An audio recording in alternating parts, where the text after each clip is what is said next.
kalau tarbiyah di rumah tangga bukan sekedar suaminya yang ke ta'lim, tapi materi ta'lim diajarkan pada istrinya, dikuatkan di keluarganya, didekatkan dengan Allah, maka Allah akan jaga kehidupan rumah tangga mereka sekalipun mereka terpisah di beda tempat yang sangat jauh. Berapa banyak istri mengeluh ketika suaminya mencari nafkah untuk bekerja? Berapa banyak istri kemudian mengirimkan SMS, mengirimkan WhatsApp, banyak memberikan keluhan-keluhan ketika suami sesungguhnya sedang berjihad di jalan Allah untuk mencari nafkah bagi keluarganya. Betapa banyak anak-anak yang kurang sabar ketika ayahnya bekerja, ketika ibunya mulai mendidiknya. Tapi perhatikan, pernahkah Anda mendengar kisah Sayyidah Hajar mengeluh kepada Sayyidina Ibrahim alaihissalam?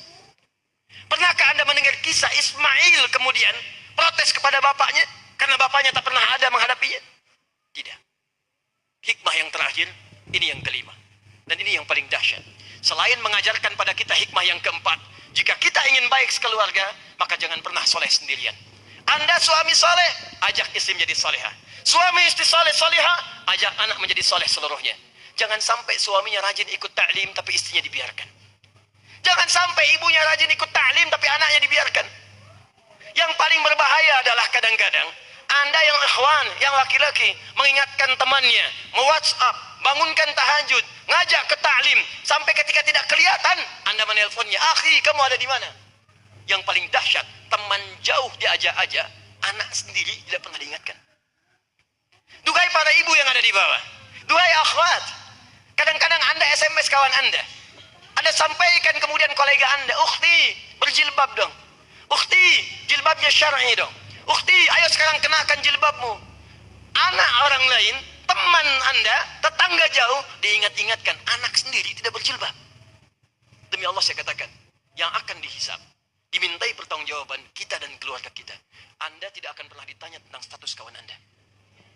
Anda tidak akan pernah ditanya tentang status tetangga Anda. Walaupun kita bisa berdoa untuk mereka supaya bisa bersama di surga. Tapi yang pertama kali dihisab, Quran surah ke-66 ayat yang ke-6. Qu anfusakum wa ahlikum nar. Kata Allah, jaga diri. Jaga dirimu dan keluargamu, anakmu, cucumu, istrimu, suamimu dari neraka yang sangat dahsyat, kata Allah. Jika Anda di rumah terjadi kebakaran, kemudian anak Anda masih di sana, cucu Anda berteriak minta tolong, "Tolong saya Pak, tolong saya Bu, tolong, panas." Dan Anda tak mampu menolongnya, hanya berteriak, "Tolong, tolong anak saya, tolong anak saya." Mungkin masih sempat ada yang menyelamatkan. Tapi khatib ingin sampaikan, neraka lebih panas, neraka lebih dahsyat. Dan pada saat itu tidak akan ada yang sanggup menolong. Wa ummihi wa abihi wa fasilatihi wa akhi wa man fil ardi jami'a. Ibu nggak akan sanggup bisa nolong anaknya, Bu.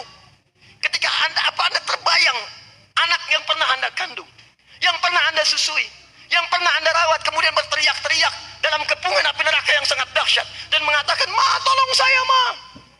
Bapak, tolong saya, Pak." Apa Anda bisa bayangkan cucu Anda yang sekarang Anda timbang-timbang? Diberikan semua kemewahan dunia yang bisa Anda dapatkan. Sepeda Anda belikan, motor Anda belikan, mobil Anda fasilitasi. Satu saat dia berteriak, meminta bantuan Anda, "Kakek, tolong saya. Kakek, tolong saya. Ya Allah, ya Allah." Apa yang bisa Anda kerjakan? Tilka ummatun qad khalat laha ma kasabat wa lakum ma kasabtum wa la tus'aluna amma kanu ya'malun. Jika Anda tidak perbaiki sekarang, kata Allah, maka semua akan masing-masing. Itu amalan dia, ini amalan Anda. Anda tidak akan pernah dihisab dengan apa yang telah mereka kerjakan. Maka mulailah kisah sekarang ini. Setiap tahun kita diingatkan. Jadi kalau datang Idul Adha, yang dibayangkan bukan sekedar cari korbannya, cari sapinya, cari kambingnya, sembelih hewannya, bagikan, selesai. Tidak, cek keluarga kita. Lihat keilmuannya. Anda pintar sholat khusyuk, anak Anda kadang-kadang wudhu aja nggak benar. Anda pintar, ngaji bagus, anak Anda belum bisa mengaji.